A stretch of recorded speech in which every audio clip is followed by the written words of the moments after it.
इसलिए एग्रेसिव हूं कि जम्मू एंड कश्मीर के पीएको को आप भारत का हिस्सा नहीं मानते हो क्या? एग्रेसिव ना हो, जान दे देंगे इसके लिए।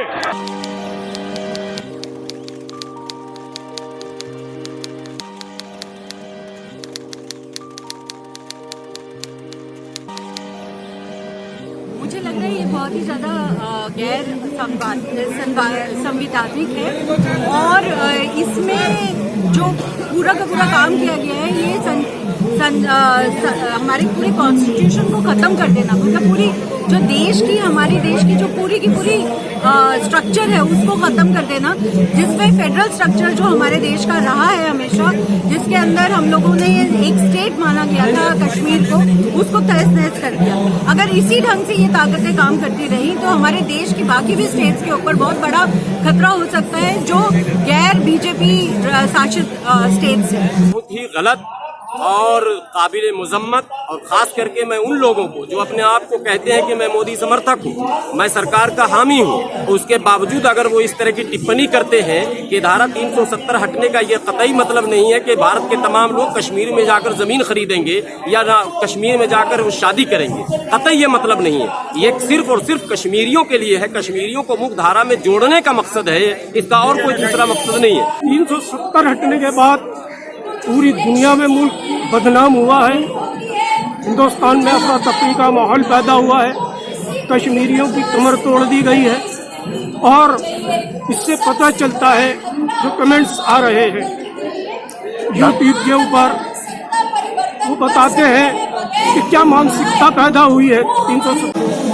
ये बहुत शर्म की बात है, जिस देश को कहा जाता है कि जिसमें नारी का सम्मान सबसे ज्यादा होता है, उस देश में इस तरीके की अभद्र टिप्पणियां करना ये बहुत शर्म की बात है। यहाँ के भारत के, हिंदुस्तान के मर्द के लिए इन लोगों को ये नहीं समझ आ रहा कि हम किसके लिए टिप्पणी कर रहे हैं।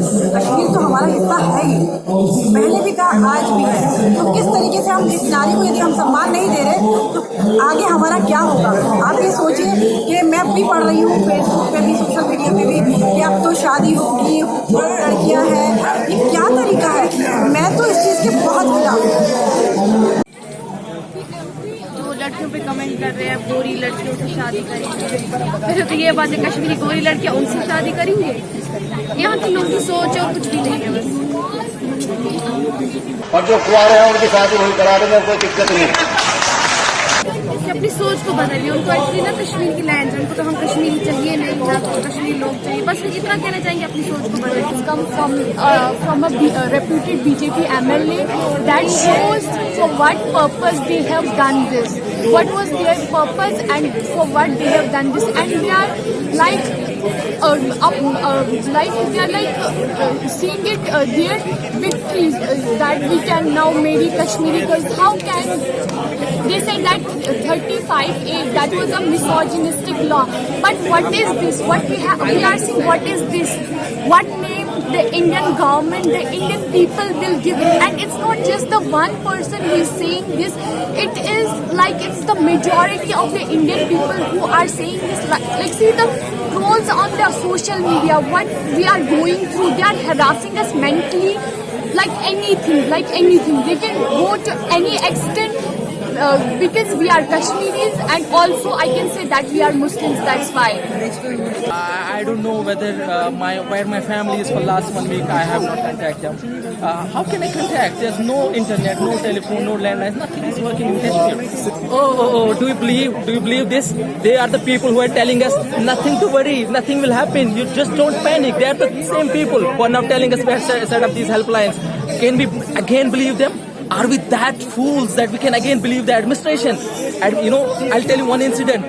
I was till the last day I was in contact with my family. I used to tell them, they were worried about me here in Delhi. I used to tell them, why do you worry? This is just nonsense. This is just rumor mongering, because our administration is telling them there's no such order. NIT order had come back. They had advised the students to leave, outside students to leave. And administration was saying we have not issued this order. I was telling my family, don't pay attention to these rumors. Now I am saying they are the same people who actually spread those rumors, and probably these are rumors, as these two are rumors as well. जमहूरियत है, आप मुझे बताओ ये कौन सी ये कौन सी democracy है? क्या यही है जवाब उन सारे कश्मीरियों का जिन्होंने विश्वास किया था इंडिया की डेमोक्रेसी पर? क्या ये उनको जवाब है जो पुलिस बल वहाँ थे और जो इंडिया के लिए मर मिटी शहादत हासिल की उन्होंने? ये उनको जवाब है? ये उनका रिवार्ड है? कितने अफसोस की बात है।